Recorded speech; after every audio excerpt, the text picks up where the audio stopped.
and welcome back to the Super Strike Podcast, Episode 2 by MX2 Gaming. My name is Blaine. My name is Shawn. Yes, now you can identify us. And we're here to talk about our opinions and whatnot, just like in the last episode. But now we're going to kind of talk about some games we've been playing recently, just because why not? Let's do something a little personal for once. But I don't know, what have you been playing lately? Mainly what I've been playing. I've been playing a bit of Smite on PC. Mainly is the biggest game that I've been playing. Besides that, I've been playing a lot of Fallout New Vegas, doing this new little. Well, I guess it wouldn't be new. The playthrough style of basically playing like the Doctor from Doctor Who, where you basically play with high intelligence and lockpicking and everything as if you're like the Doctor, but you always got to make choices that are the least likely to have people killed or hurt, and you're not allowed to take any offensive actions through the entire game, so you have to play it without ever killing anybody physically yourself. So it's a really fun way of playing it. It's like a super hardcore mode for Fallout. Nice. That would kind of get on my nerves after a while. I'd probably end up going on a killing spree just for doing that. But that's What have it. you been playing? I've just been playing Grand Theft Auto really, and that And your and new Call of Duty, new old Call of Duty. well, that hasn't come in the mail yet. But fucking Advanced Warf, damn it, Ghost Recon Ghosts. Shadow Wars on DS, 3DS is actually pretty damn fun. Very, very underground game. Like it's a big name too, and so much more Tom background Clancy. noise. Yeah, What about? but yeah, shit. So anyway, our first topic today is the DMC Definitive Edition coming to PS4 and Xbox One. It'll run at 1080p, 60 frames per second. In the US, so far, it's been announced to be $40. Guessing it's going to be the same price in Canada as well.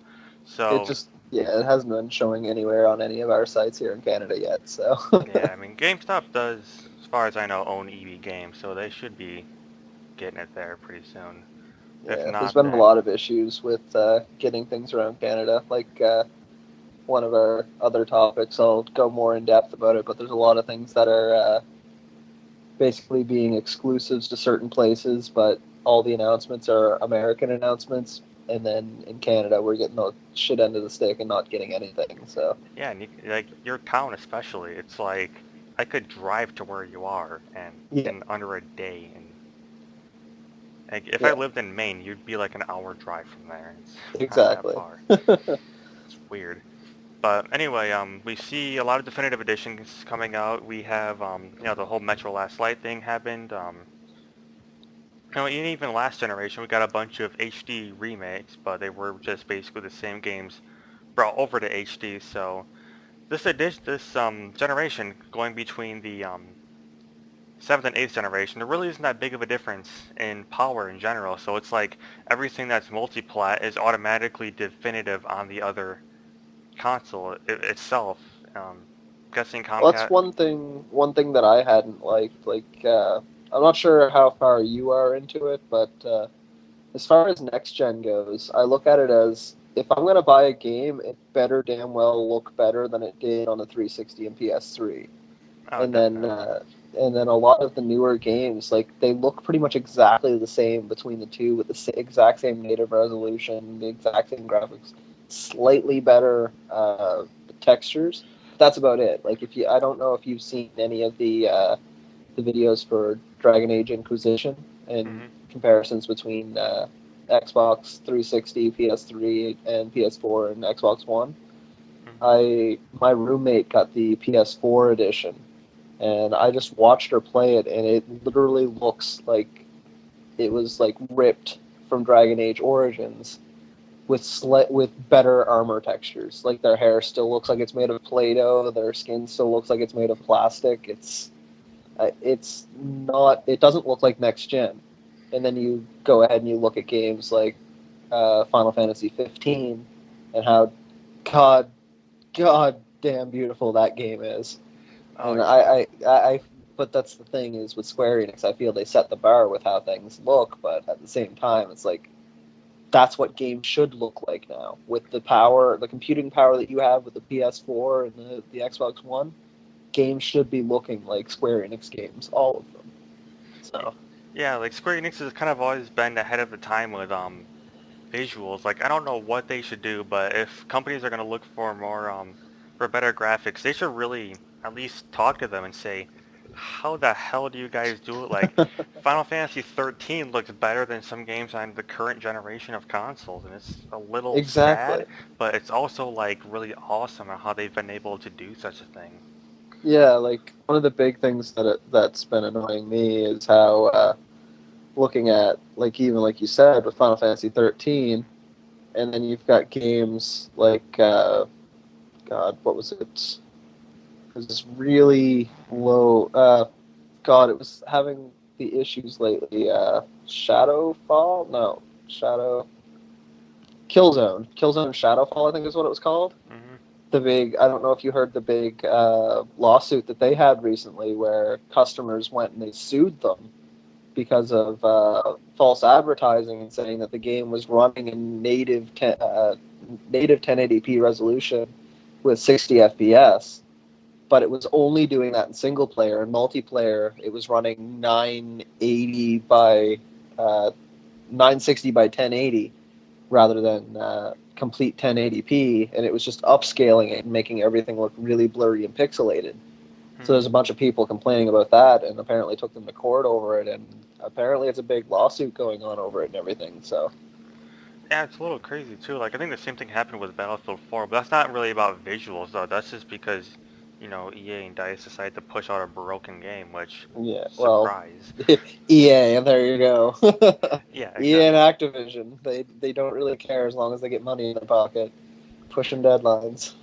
Yeah, but going back to the DMC though, I can see why Capcom wanted to do it though. I mean, they're they're really hurting for cash right now, and developing for the current gen systems, at least for the PS4 and Xbox One, is really easy. It's just an AMD based architecture. Everything is it's basically just PC. Yeah, So like this seems like just kind of like a quick crash grab, especially since they're not charging $60 for it. And the game really wasn't all that popular to begin with, even though a lot of people said it's actually a pretty good game. It's just the character didn't really look dark and he really wasn't Dante, basically. yeah, But anyway, yeah. so like, do you have any idea of how long we're possibly going to be seeing these definitive editions coming out? We're seeing games even like Dark Souls 2 that came out quite a bit ago, and DMC just being re-released. Well, DMC didn't even do that good, so I don't know why it is that they tried to pull that out. Oh, speaking Capcom, have you heard that in the news recently? It would have been within the last 2 weeks, I think. But they're doing yet another re-release of Resident Evil One on the Yeah, Xbox One. yeah, I heard about that. It's kind of a little redundant, I guess, but I mean, It's gonna get a lot of money from a lot of the hardcore fans, though. uh, Like, there's gonna be a lot of people that are gonna be willing to go out, and they'd be willing to spend the full price, the $60 on a brand new game, just to get that. I'm wondering what they're gonna plan on price pointing it, though. yeah, like, is it, if it's gonna be either, like, I don't know, is it gonna be like just the GameCube version ported over, or is it new? They are apparently completely redoing it in native 1080p. That is, that I can definitely get behind then. Yeah. One thing I could see that would really help Capcom if they were to redo and make a HD remaster of basically something like Mega Man Legends, so Mega Mhm. Man 64. Redoing that, they'd get a hell of a lot of money out of that. Yeah, still There are would. so many people that would love to play that again. Definitely, it's an incredibly popular franchise, and Mega Man really hasn't been anywhere lately. And especially since classic gaming is still, as of Well, late, that's the just past it. Like, couple of look at it. years. Like, what do you think? What is the newest Mega Man game besides any of the Star Force games? What would be the newest Mega Man game that you can think of? Probably the ones on the Nintendo DS. That's a Exactly. Like, it's been 10-year-old a piece of long. hardware. It's been forever.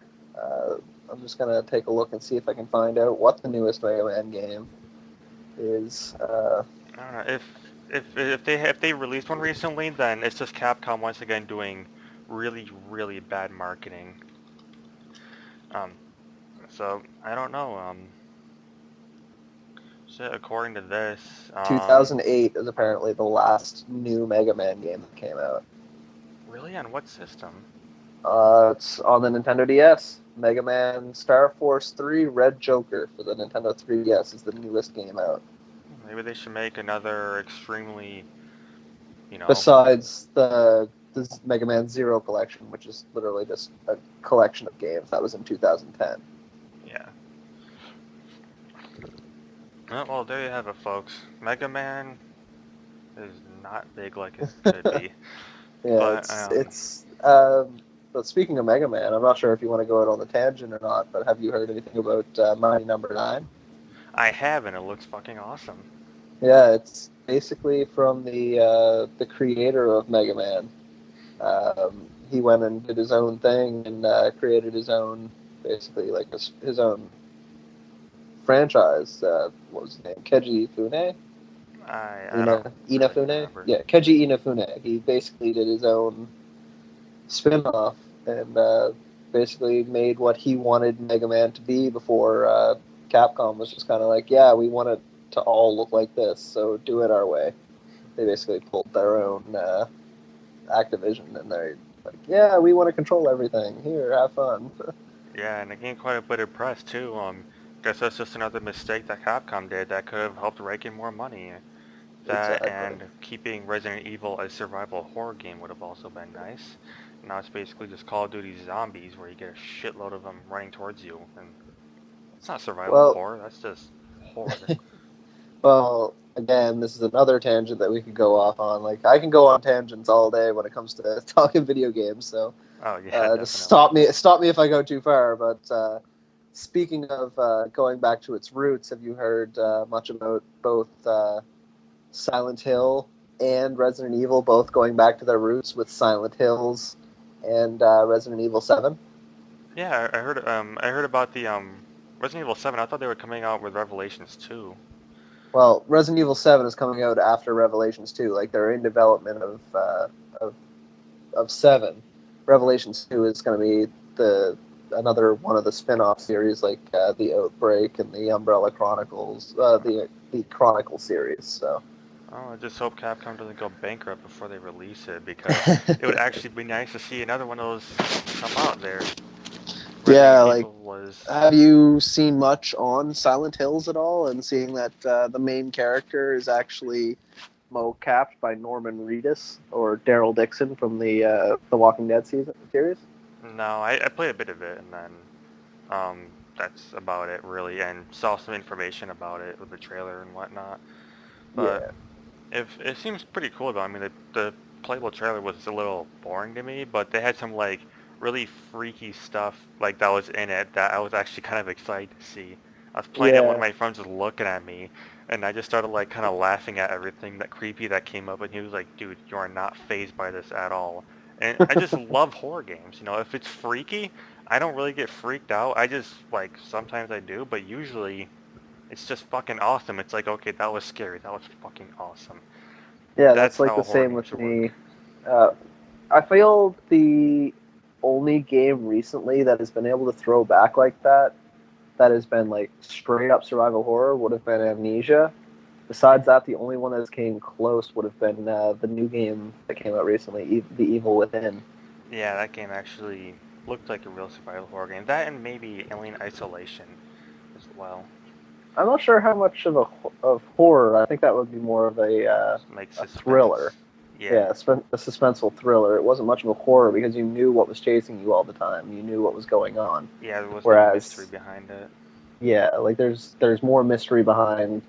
Hey, all these people have random barbed wire coming out of their bodies that turn them into like zombified style creatures, whereas I'm in this weird dream world and basically not sure what the shit is going on. And yeah, like with Evil Within, it was a really messed up game. So Nice. definitely recommend it. Oh, for sure. All right, so shall we move on? Yep, sounds good to me. All right, our next topic is about the Amiibo Geddon. People are freaking out, trying to buy the newest Amiibos. Some of them are selling for as high as $1,500 because people really want those little plastic things. It's kind of like the Beanie Babies from the 1990s.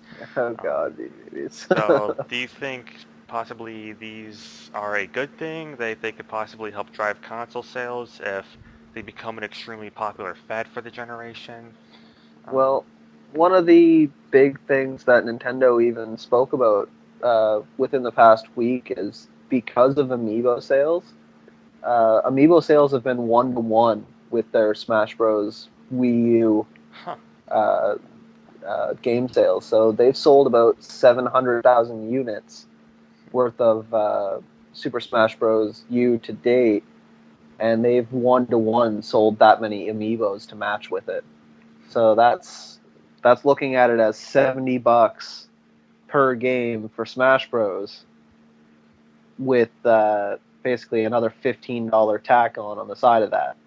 So like they're raking in the money with that right now, and because of the amiibos and everything, that's definitely pulling a lot of people. Like Smash Bros. Made so many people buy their Wii U's, and with both Star Fox coming out next year and Zelda U coming out next year, they're going to be pulling it in like nothing within the next year. By Q4 next year, I wouldn't doubt that they'd be at the top of their game. Oh, definitely. Especially even when Pikmin 3 came out, which is like was fairly popular. Like for being a popular franchise, it really wasn't that popular, I guess you could say. Yeah, But it's even a that pretty big drove niche game. sales. So yeah, Like like definitely. like anything Nintendo, like everything else that's not Nintendo, people aren't really excited about. Like there was this game called the 90s Arcade Racer, which if I get a Wii U, that's definitely a game I would get. And there are some like if you look like that gave me like $15,000 on Kickstarter, like just nothing Yeah, for developing a game, especially at that scale. And the environments look beautiful and everything, but which really shows the potential of the system. But what was I gonna say? There are actually some like underground games out there that I don't know. I guess you can say they're not really the driving force behind the sales, but if you get a Wii U, it's also nice to know that the Nintendo games are not the only good games in the system. If you actually go through and start digging in deeper, there are actually quite a few hidden gems out there. Even the Wii had some really good hidden gems.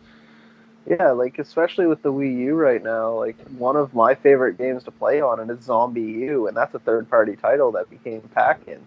Like that game is absolutely amazing. It's again a throwback to a survival horror game, and it really works well with it too. So Yeah, I mean, I've never really played it myself. I saw people play and it looked pretty cool, but it had a lot of like bad reviews. People said it was like really boring and they were like, well, you're always using melee weapons, and I'm kind of thinking it's a survival horror game. Of course everyone's yeah, using melee weapons. well that's the same that's the same premise behind how why people didn't like Dead Island for Mm, the 360 and the PS4 or PS3 because it was mainly melee based until you got like halfway through the game and then you got guns, but then because of the weapon deterioration mechanic that they had in the game, everything just broke as you bought it. So everybody would just be saving their guns, and then they'd never use them because there was never any enemies that you needed to use them on. So yeah, the deterioration thing is really just a bunch of crap. Far Cry 2 had that, and that just that was part of the reasons why the game was so disappointing. You would fire 2 clips of ammo, and oh, the AK-47 is no longer working. So,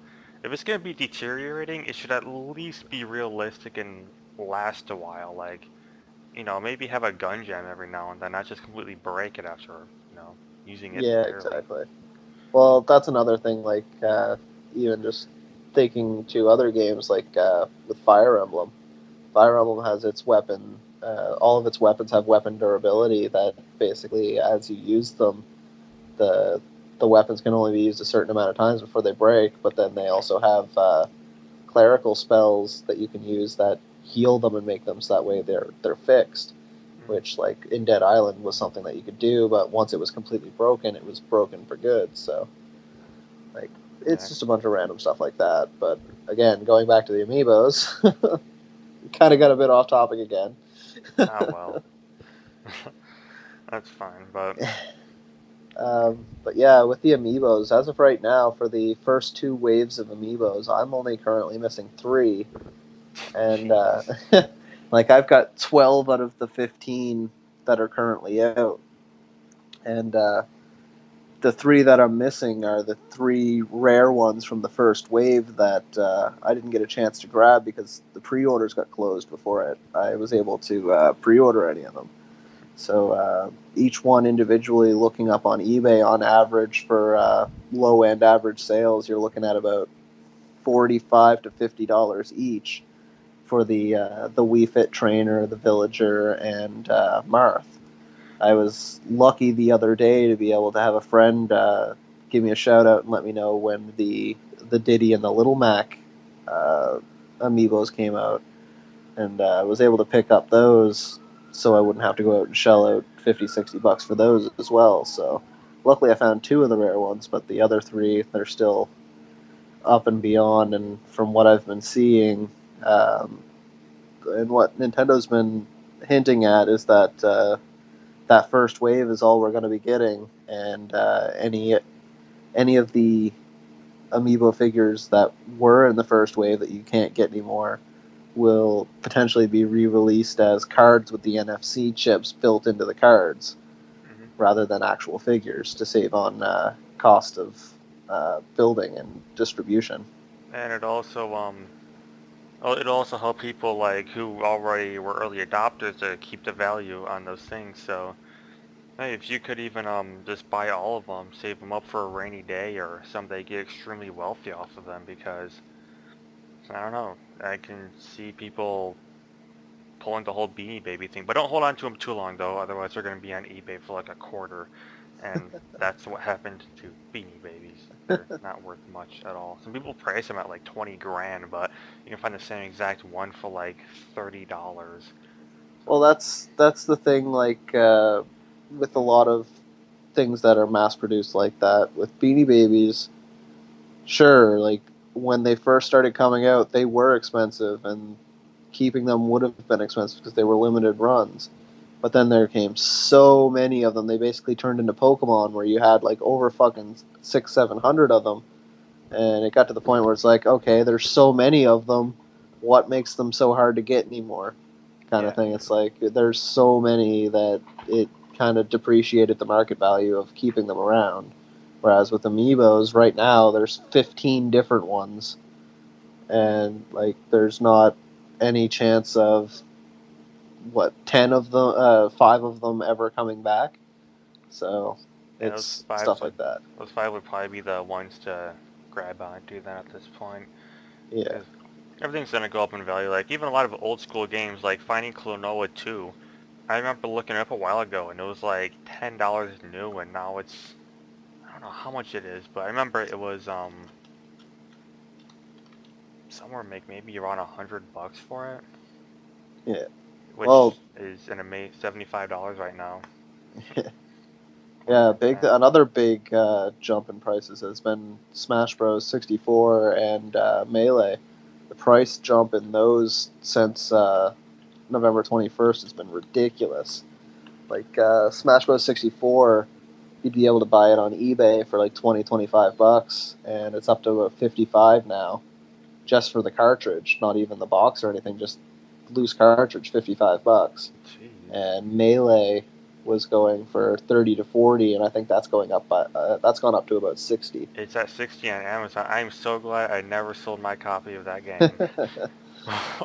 It's in good condition too. Okay, that is officially the only $60 game I own because we buy a lot of cheap games. Yeah, I'm the same way. I've got right now. I've got a collection of about 195 Xbox 360 games. So, Jeez, pretty nice size. Anyway, shall we continue on? yeah. Unless there's anything that you wanted to continue on about with the amiibos, you mentioned how there was the $1,500 amiibo price tag on one of them. Uh, Just going through eBay, people price their stuff extremely high. So, yeah. Well, the $1,500 one would have specifically been the Nintendo misprint of the Samus Aran amiibo Oh, that had the dual arm cannons that's that right. somebody managed to sell. Yeah. Yeah. The big thing about the amiibos though is like you may want to use them. Like the worst part is there's gonna be so many of them that aren't ever gonna get used, and everybody's just like, oh, just buy it and then use the NFC chip through the plastic. Yeah. Well, the worst part is Nintendo, being the smartasses that they are, decided to put a disruption sticker, so basically the metal security sticker, right underneath the pad of the actual amiibo, so you can't scan it through the plastic. And the only way to scan it is to scratch off that sticker, which makes it so that it's not sealed anymore. So there's literally no way to be able to use your amiibos without taking them out of the package, which kind of makes it pointless at that point. So, Yeah, it kind of makes sense how they did that, though. I mean, if they're well, for not, me, I want to be able to use my Marth, but at the same time, I don't want to take it out of the package when I get it. So, yeah, it's like kind of, it just really sounds like Nintendo is just trying to keep the collection value of these things up. You know, a lot of Nintendo things in general just become really expensive. I mean, I got Super Mario 3D Land for 3DS, and that's still like a $30 game, and I got oh, a you think launch. that's bad? Have you seen Ocarina of Time 3D? That's still going for Oh, $40. yeah, I That saw that. game's one of the first games out for the 3DS. That was the reason I got my 3DS was for Ocarina of Time 3D. Actually, Yeah, and it looked awesome, but now I'm just kind of like, speaking of that, though, that's another game as we were mentioning earlier about things that were going to push the Wii U sales for Wii U. You've got Star Fox and Zelda next year. Whereas next year, early, I think it's in March or May, one of the months to start with M, uh, Operation Moonfall succeeded, and we've got Majora's Mask 3D coming out for the 3DS that's going to push the sales. I saw that, and I really hope it is not a new Nintendo 3DS exclusive. On the N64, in order to play that game, you needed a jump pack. The So, expansion pack. yeah, Yeah. like the red one.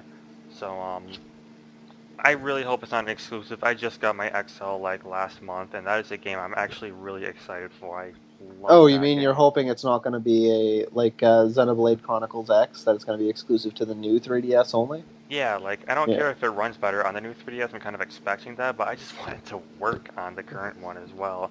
I don't want to have Yeah. to spend $200 on another freaking game system that. Well, that's the big issue with me too. Is I just got my Yoshi limited edition 3DS XL, and I've been using that. And then, like right after I got it, that's when they announced the new 3DS LL, and I'm just like, are you kidding me? I like just fucking bought this one for 190, and now you're telling me I have to buy a new one in order to be able to use the NFC chips, all of the amiibos in the console, as well as the newer games. But Yeah. like I was planning on getting it. I was hoping it was going to be out for Smash Bros. So that way I'd be able to utilize the second C stick. Hmm. But I don't know. Yeah, I mean, It's yeah. I don't know. I just hope it works. I mean, Super Smash Bros. Runs a little better on the newer consoles, so I mean, I don't see why. Because Ocarina of Time and Majora's Mask. I mean, they were both on the same system. I don't know. Screw it. I can't really think right now. Something about power requirements and 8 megabytes of RAM. And Well, my the big thing with the N64 is that the main booster pack, the main jumper pack, was only 4 megabytes of RAM, and yeah. the expansion pack gave it 8. But Majora's Mask only needed 6. It was mainly just because of all the textures that it had to use all the time in order to be able to keep track of the game, like all of it running in real time. Hmm. That was the main reason why it needed the expansion pack, or else it just glitched out. It was the same as Donkey Kong 64. Donkey Huh. Kong 64, the game played perfectly fine, but there was just one game breaking bug that they couldn't find the bug in the code, but the only thing that solved it was the expansion pack. So that's why they bundled in the expansion pack with Donkey Kong 64. Huh. So, Well like then. they pretty much had to. Like it didn't make the game run better or anything. It just fixed that one bug that they couldn't figure out why it was happening. Jeez. So, Oh well. But I don't know. You good on that right now?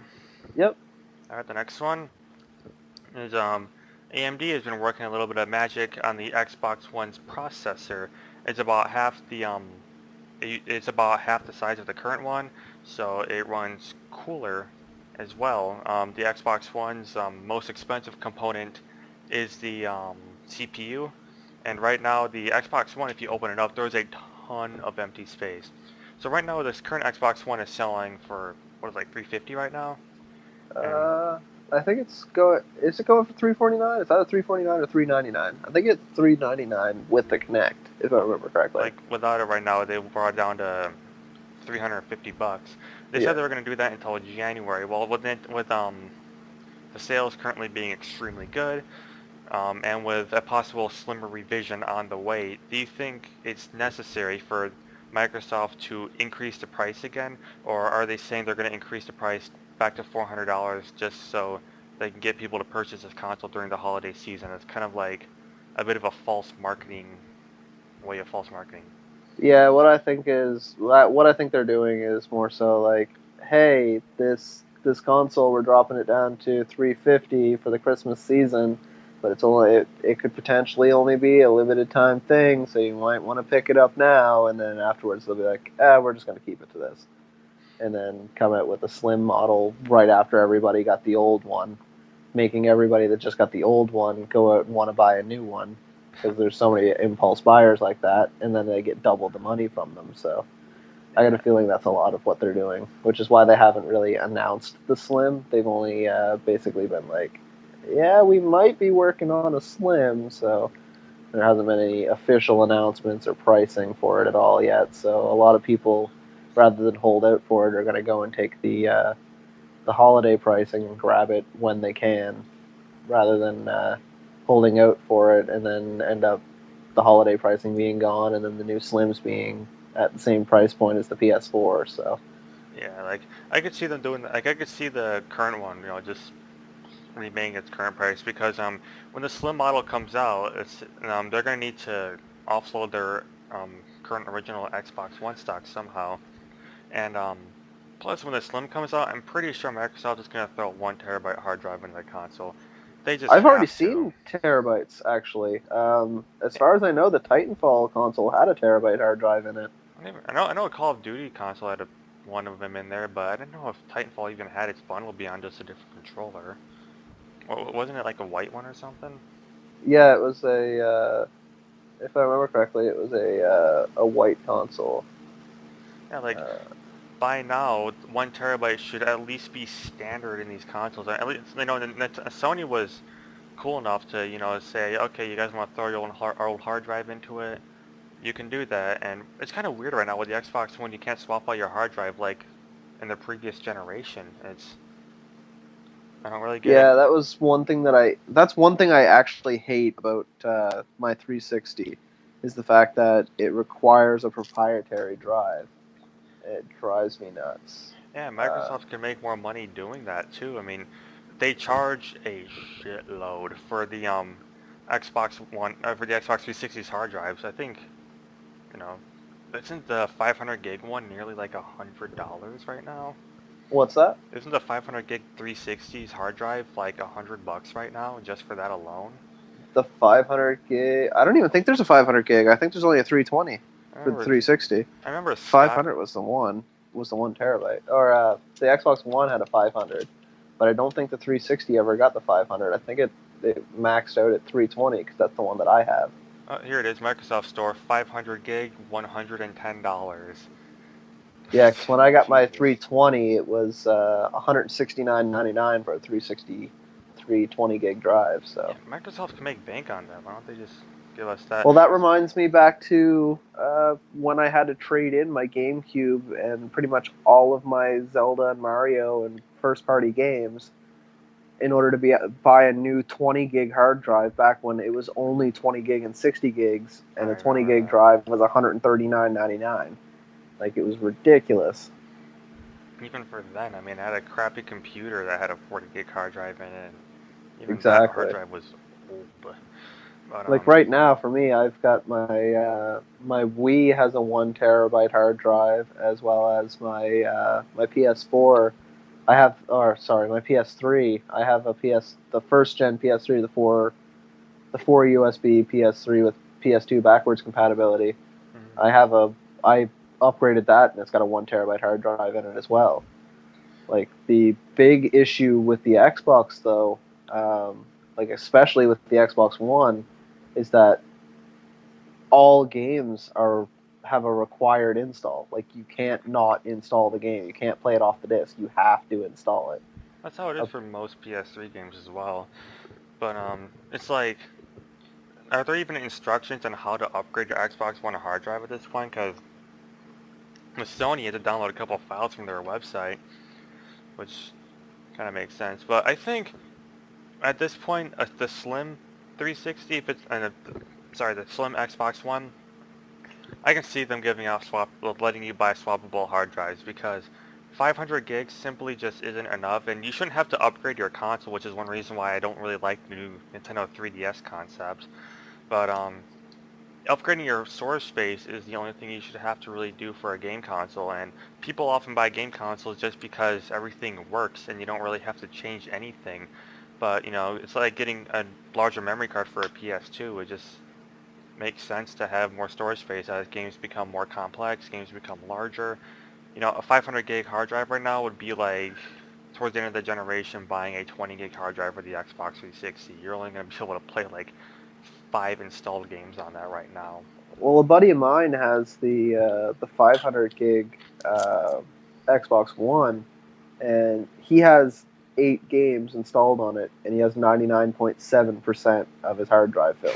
He can't Jesus. play any more games or download anything. It's already Like a major bottleneck, especially with the free games they give out every month. People shouldn't have to exactly, delete like games. They I don't even have an Xbox One yet, and I've got at least at least 300 gigs worth of games just being able to go on Microsoft's Xbox.com website and going to the games for gold and buying the Xbox One games, Mhm. so that way it'll download as soon as I get my Xbox One.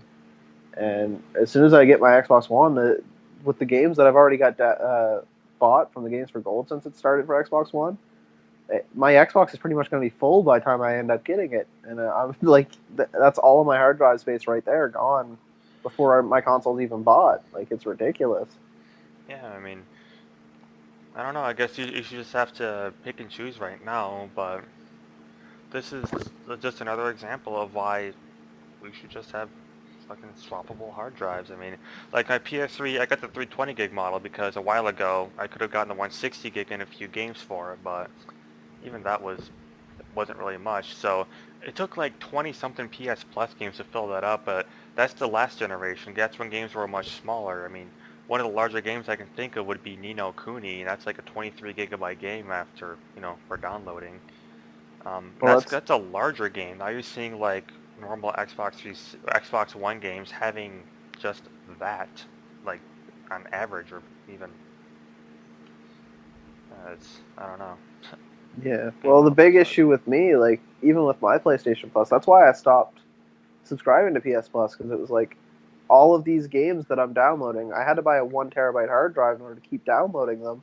Mhm. And then now it's to the point where, well, it got to the point where I had over 100 PS3 games, and I had no room left for them, so I couldn't download them anymore. So I just canceled my memberships. That way, like I wasn't wanting to download games every month to be able to play them, and then like them sit there. Like right now, my roommate has a PS4 now, so she just renewed because she's using my account. So she renewed the PlayStation Plus membership for a year, and I went on and checked, and I went and checked all my games. Like I have a 1 terabyte drive, and 680 gigs of it is full with PlayStation Plus games. And the worst part about it is that as soon as my PlayStation Plus membership ends, I can't play those games anymore. Yeah, like The latter thing you were talking about, that's one reason why I'm kind of annoyed with it. But it does kind of make sense though. I mean, they would give you like, for a while, like 40, $50 games even. So they just tell you, hey, you keep your subscription, you can keep playing these games that costed this much. That's kind of why like Xbox Live's games for gold, they tend to be cheaper games, but you get Well, to that's keep the them forever though. yeah. Like you don't have as soon as like you can download a game on Games for Gold, and then your membership run out next month, and you can still play that game. You just can't play it online. Yeah, there's also more of a reason to actually have your membership for that too, is because you're already paying to play online. That's kind of the same way with the PS4 as well. The PS, like, yeah, and speaking of a slimmer Xbox One, we know it's going to eventually happen with the PS3, but I'm kind of wondering, like, in this generation, instead of, like last generation, we could choose like an Xbox Arcade, or we could buy one with a hard drive and whatnot, but it's kind of The weird arcade, the how, Pro, and the Elite. You mean right? yeah. Yeah. So why did we only have one option to? I mean, I'm pretty sure there are a lot of people out there who'd be willing to spend like an extra $50 on a 1 terabyte hard drive for either one of their systems. It Well, just, Microsoft kind of did that. They have the Xbox One consoles that are 500 gigs and the 1 terabyte, and then the 500 gig without the Connect. So they technically do have three options. yeah, But it's just, with the PS4, I don't think there's been anything besides their 500. I don't think there's been any size besides having different pack-in games and the one white PS4 console bundle that they had. yeah. I mean, at least they give us freedom to upgrade our hard drive, but there are still quite a lot of people out there who don't even know you can use a flash drive on an Xbox 360.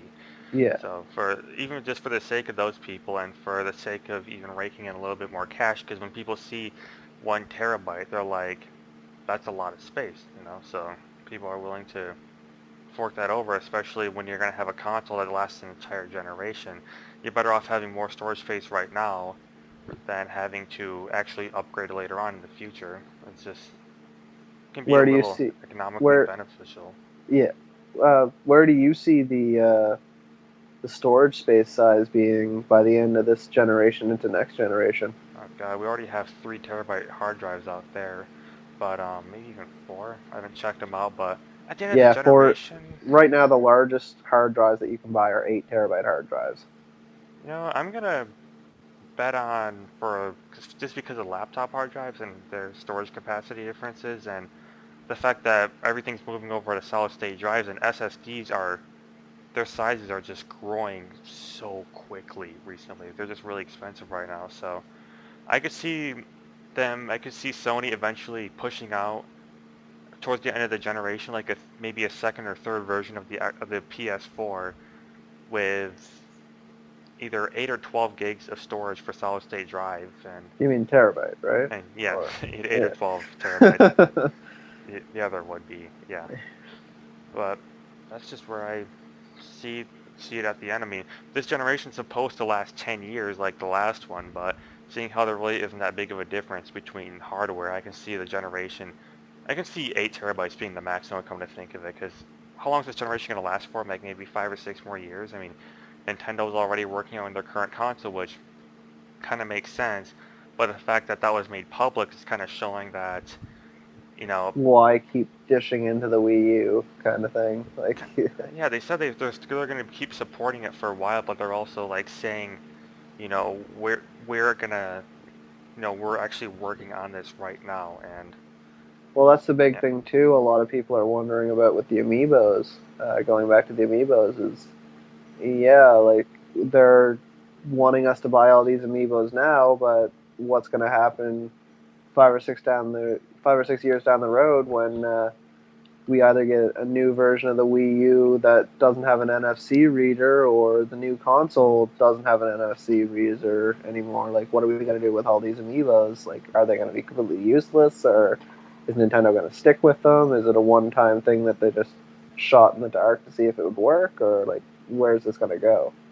I could see Nintendo removing the NFC reader, but I could see them also like on a newer version of a Wii U possibly. I mean, because they pulled that really stupid Wii re-release, which didn't have a USB port or an SD card slot. Which, what the Oh, hell, you mean Nintendo?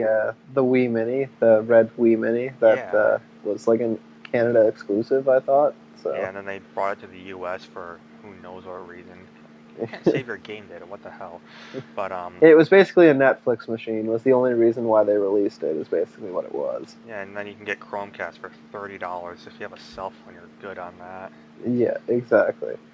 Uh, But one of the big things with Nintendo is I was talking about it with a friend here the other day, and he mentioned how he feels that the amiibos are pretty much going to be current gen e-readers, or not e-readers, the e-cards that you scan on the Game Boy Color. yeah, I know what you mean. Like, You swipe yeah, it, yeah, or and that there they brought that out. That was about 3 months they had that out, and that was a big thing. And then 3 months later, they come out with the Game Boy Advance, and none of the peripherals for the e-readers would work. So it was literally just, hey, you just spent all this money into our and gave us a bunch of money. Good luck. Now you can't use it anymore. yeah, That's basically what it was. we're also much earlier into the generation than that as well. And the Wii U, I could definitely see a revision of that coming out. I mean, the 32 gig is still the largest one you can get, right? Yeah. So Well, the best thing about Nintendo though is external hard drive support. they have the ability to have the external hard drives. So, Yeah, and depending on what they do with it, they have the ability to use the new GameCube adapter peripheral to be able to start handing out GameCube Virtual Console releases. yeah. And speaking of So adapters, though, if they get rid of the NFC reader on the next one, on the next Wii U console, they could just release an NFC reader as a peripheral plugged in through USB. They should probably add more than just two USB ports to it, though. I mean, right there's now they actually four. There's four USB ports in the Wii U. There's two in the back and two in the front. never saw the front ones. Those are really cleverly disguised. Yeah, they're right below the SD card port. Oh, well, That's where I've got my GameCube adapter currently plugged in. So then they should just keep the four. And because on the PS3, I had to actually get an external adapter for the USB thing. well, Like like I it said, wasn't with working. my PS3, I've got the 4 port first gen. So I've got Yeah, that's four USB ports, and then I've also got an SD card slot and a Memory Stick Pro Duo slot, as yeah, well as a couple other proprietary slots for Sony memory sticks. So, yeah. It's just kind of weird how they did that. Maybe it's because they wanted to make it to be like a PC. They let you install Linux on it for a while, after all. yep. All right, and speaking of Xbox, apparently there is a virtual reality headset coming out. The PS4 has that, and then of course we have the Oculus Rift, and we even have Google making theirs out of a fucking box and a cell phone. And with Samsung doing pretty much the same thing, but making that box out of plastic and selling it for an extremely high price. So Well, Microsoft hasn't. that's basically what Oculus Rift is. Is it's literally Samsung proprietary displays in it. The Dev Kit 2 for the Oculus Rift is literally just it's a Samsung Galaxy S4, if I remember correctly, just basically cut in half. Is Hmm, basically what the two eye screens are. huh. It seems like they actually put time into that though, instead of just using a cell phone and a couple of circles with. Yeah. So right now, Microsoft has not commented on any of these things, on any of the VR headsets.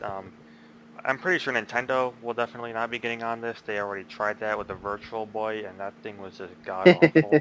So I don't know if Nintendo's maybe. just like, yep, you guys can have your fun with that shit. We already know where it Yeah. went. So success, failure. What are you thinking for VR this generation?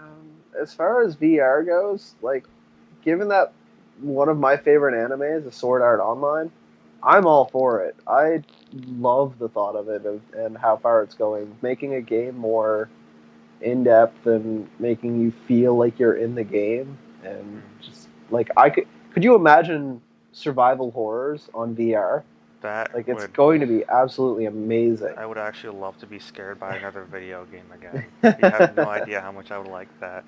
Exactly. Like, I don't know if you watched any of the God, what was it? It was a Discovery Channel show. It was like World Today or something like that. Mm-hmm. That they created a Battlefield 3 simulator, like an actual simulator, Mm-hmm. where they. It would have been awesome if they would have did it with the Oculus Rift, which they probably could do an even better version of it now.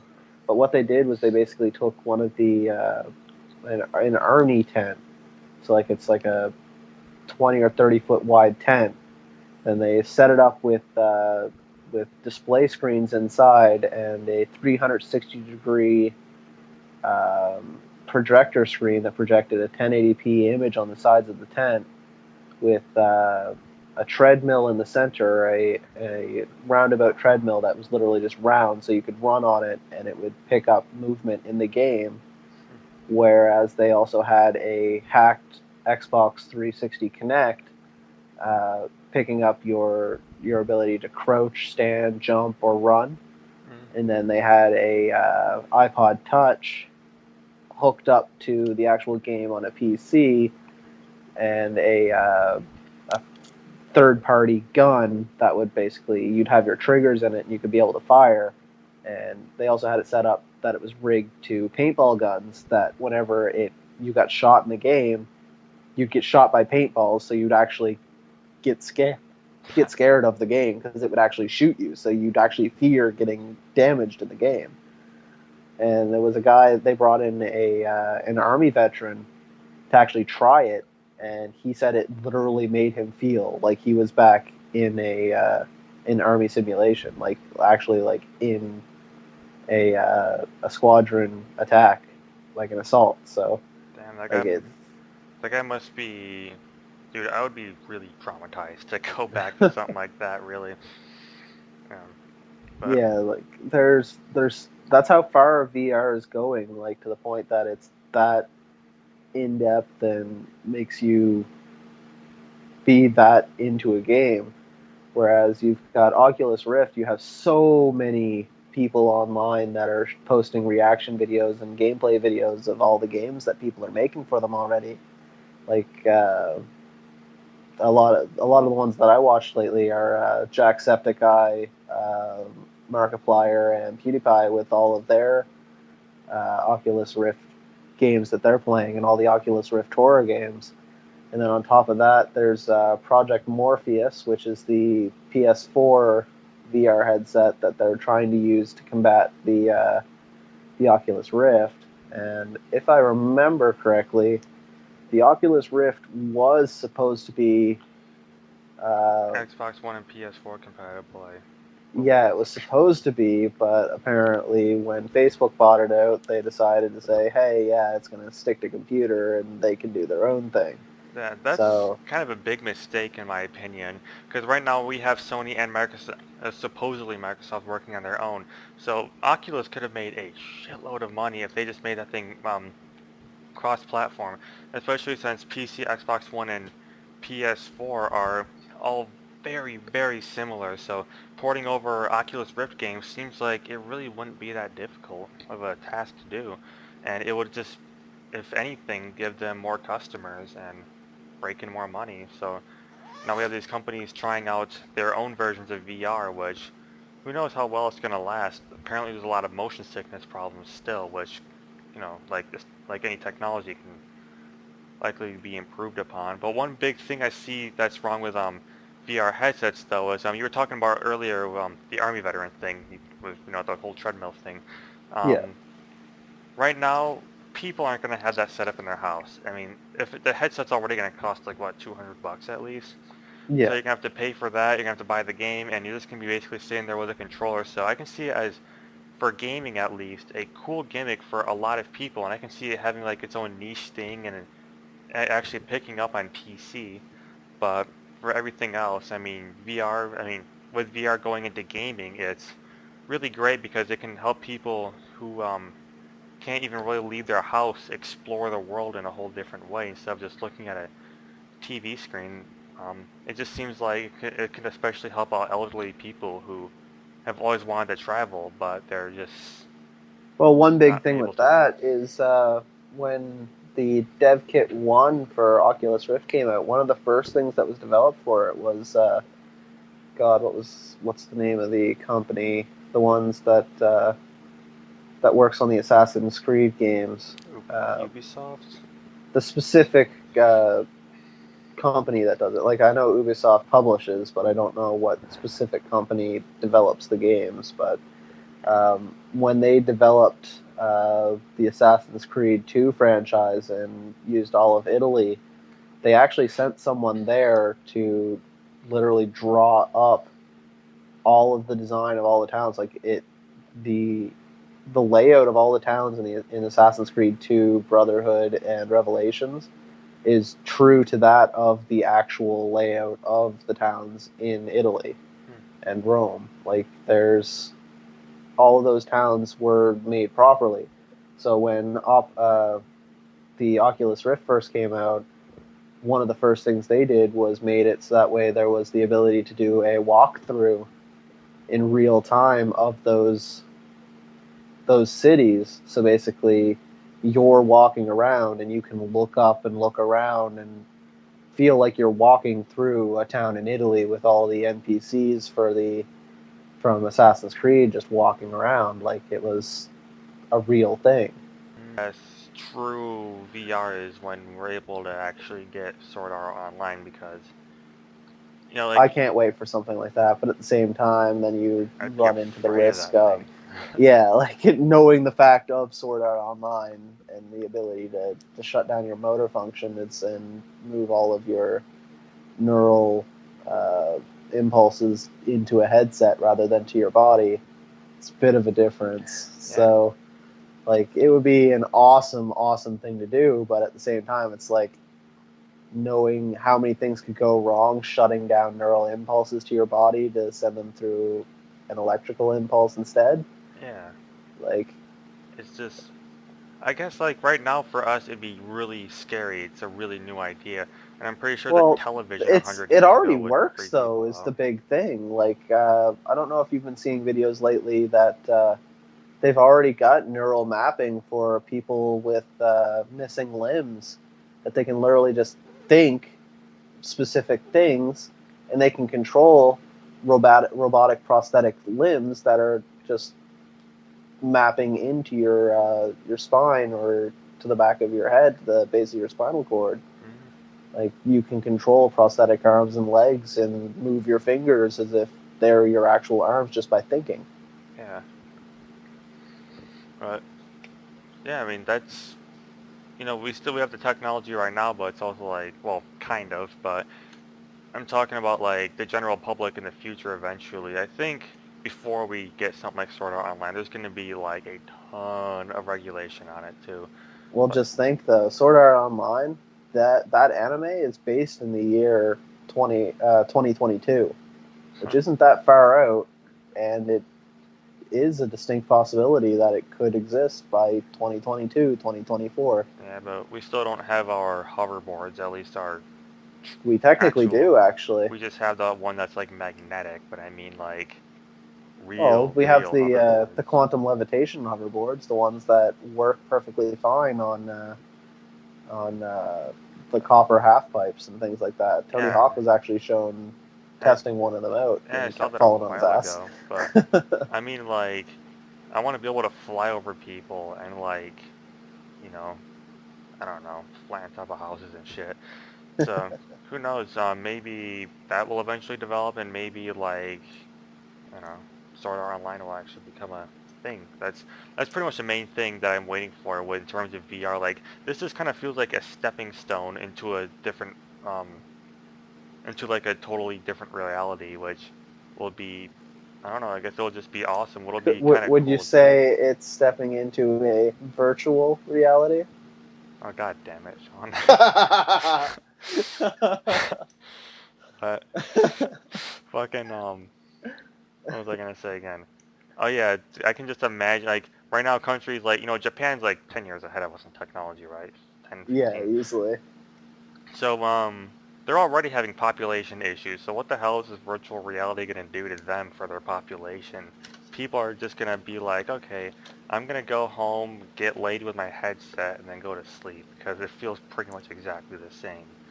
Well, that's a big thing that's already been going on with Japan and even like Eastern countries altogether. Is there are marriage regulations that allow people to marry digital characters. Like that, Jesus. I was watching a video here. What about 5 or 6 months ago about a guy? I think it was like 4 years ago. Married one of his dating sim characters on a DS game, and literally had a guy standing there holding a pillow with the DS on it open, with the character on the DS while he was making his marriage vows to a DS character. Like Jeez. it's an actual thing that stuff happens. Then there's also people that are getting married to the robotic sex dolls and inanimate objects and pets. Like it's ridiculous. And yet, looking at Western culture, we fucking stand up against people that want to get married and they're the same gender. Yeah, I Yet mean, you're allowed to fucking like I don't even want to open that can of worms, but like there's all that shit going on, and then that's what we're arguing about over here in North America. So yeah, I mean, this even goes with VR and video games. If it doesn't affect you, don't worry about it. It's yeah, not your business. that's like saying the guy in front of me ordered a peanut butter and jam sandwich. I don't like peanut butter and jam. He's not allowed to have Ban peanut butter and it. jelly, but keep Yeah, bread. basically. It's like you can have bread, but it must be very regulated. It's Yeah. like it's just really stupid.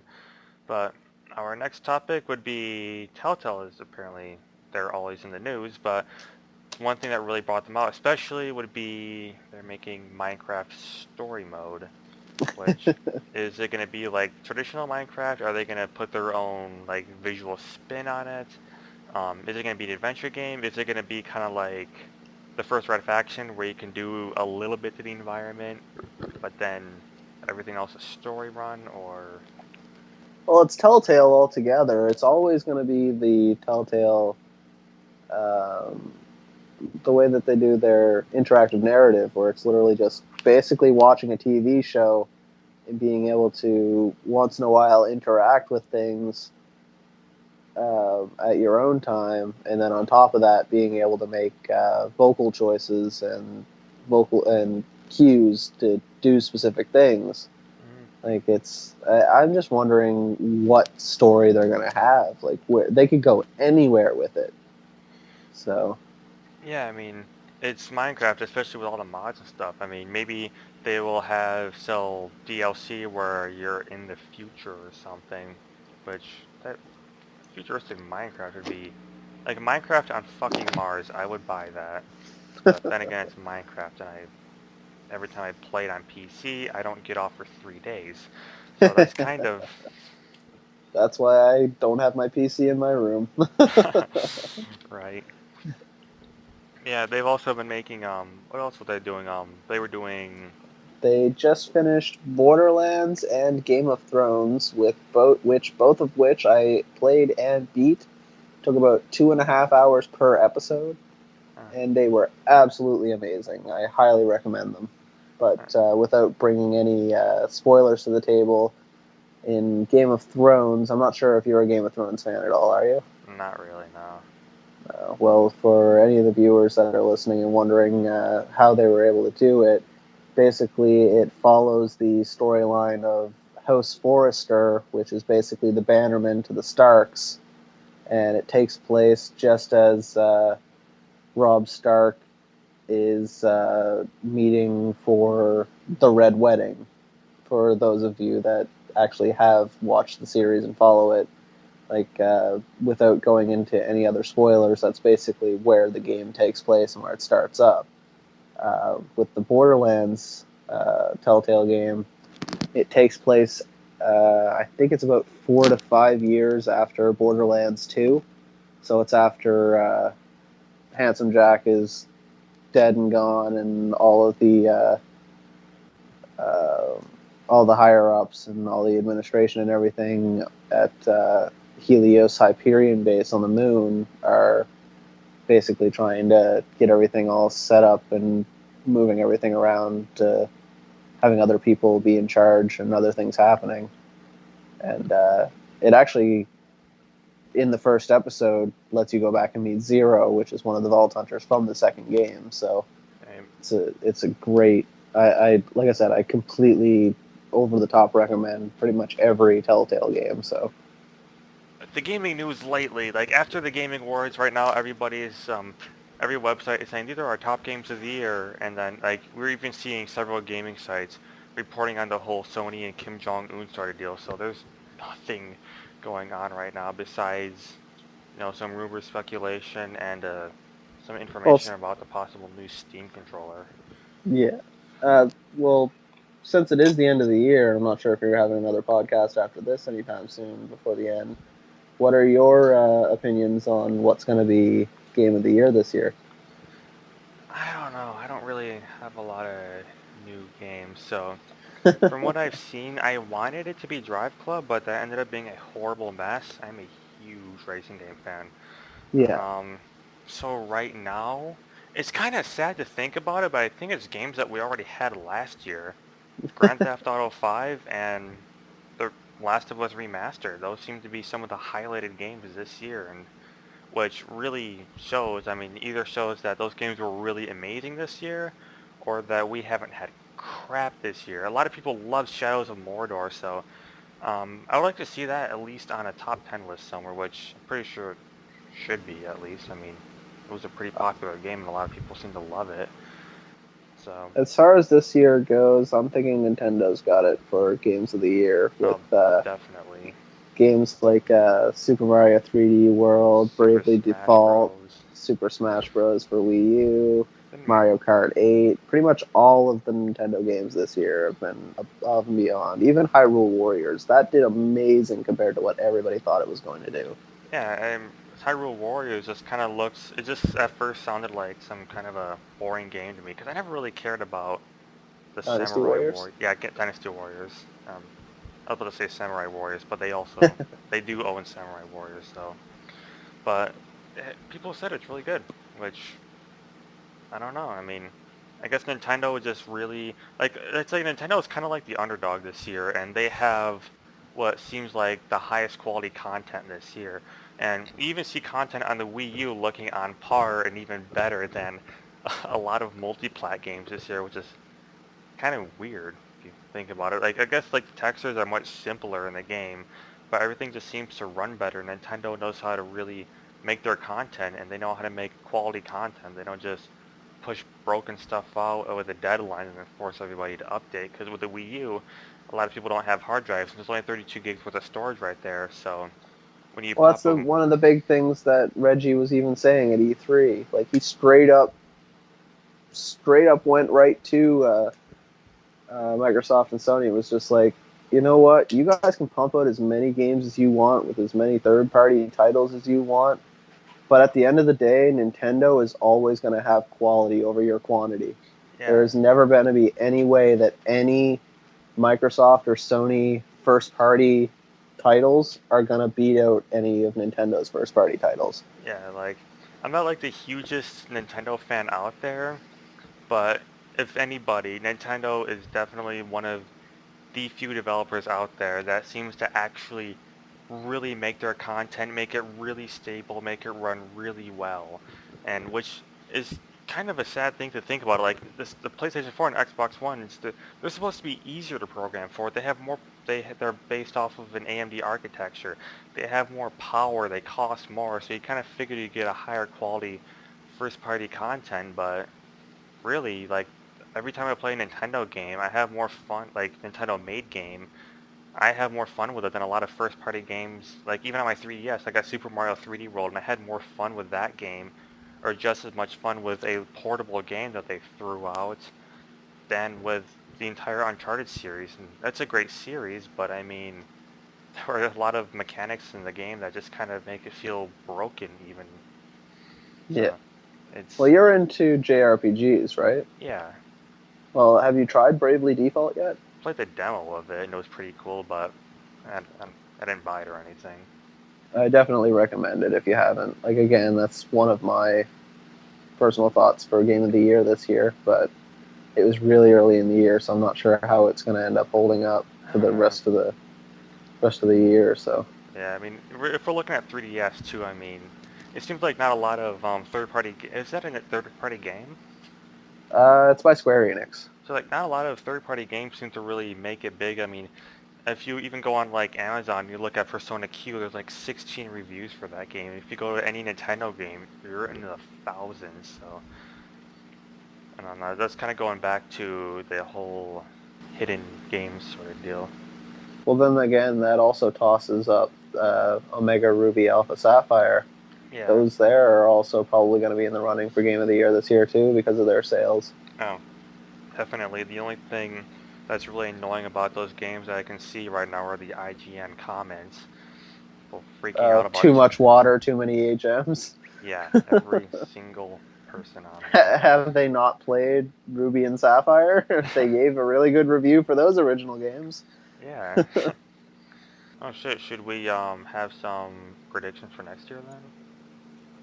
Uh, hmm, Because there are like some predictions franchises. is predictions as in like what are you gonna like what's gonna come out next year or Yeah, like maybe some next year announcements.